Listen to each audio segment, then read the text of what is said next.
Today I'm going to be talking about CPR and how to administer CPR and the reasons that you would use CPR. Sudden cardiac arrest can happen at any time without warning. According to the American Heart Association, 88% of cardiac arrests occur in the home. CPR stands for cardiopulmonary resuscitation. It's a life-saving technique.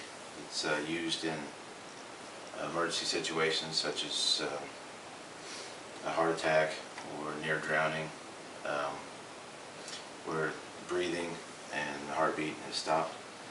CPR is used to keep the blood flow moving and oxygen going to the body organs to keep them from dying while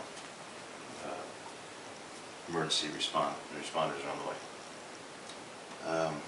The sooner the CPR can be started, the higher the survival rate. So, okay. If the heart's not pumping, as I said, there's no blood flow, no oxygen can go through the body to the vital organs, such as the brain. The intended purpose of CPR is to manually pump blood through the body. As I said, to deliver oxygen around and get the waste back out.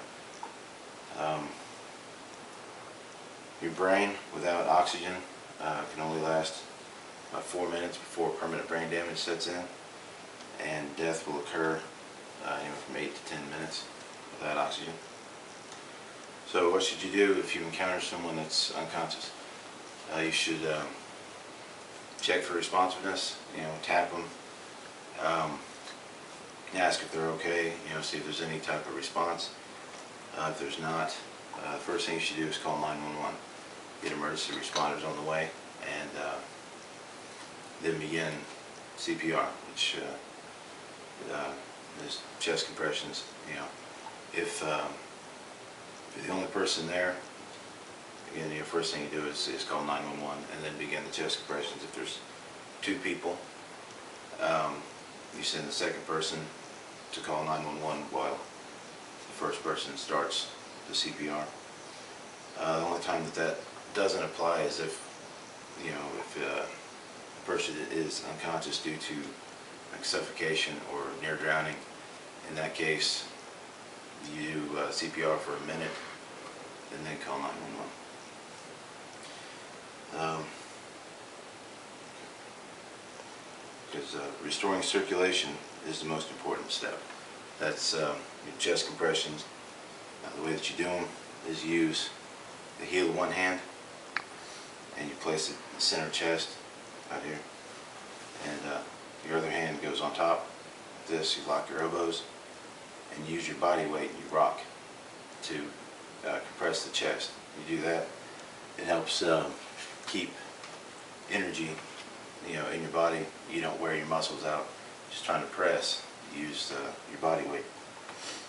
You want to do the chest compressions about 100 times per minute. It's a little more than once a second, and you continue doing it until emergency responders arrive. That's the first step. The second step is you want to open the airway.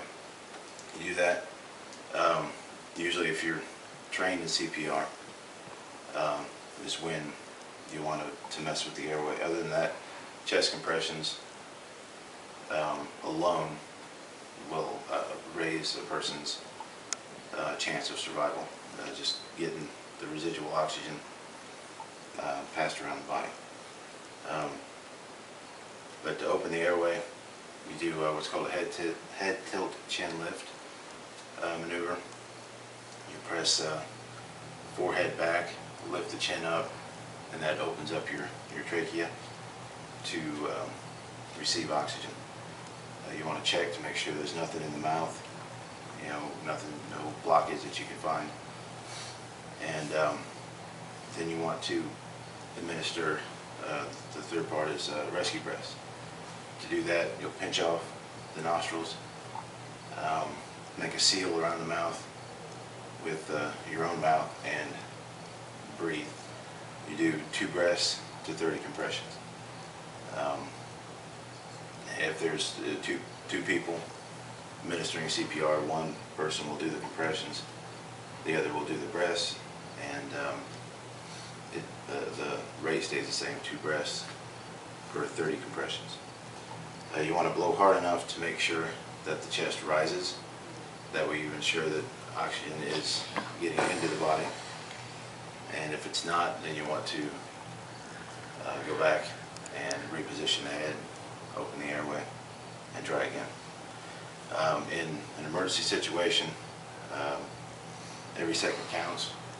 'Cause as I said, the body can't survive past 4 minutes without oxygen, without permanent brain damage, and within 8 to 10 minutes it's death.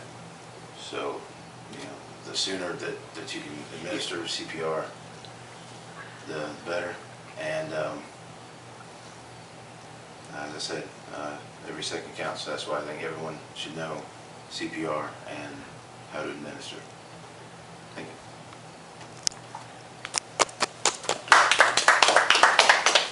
Okay. Good, very good. That is something. Yeah, everybody should know. Mhm.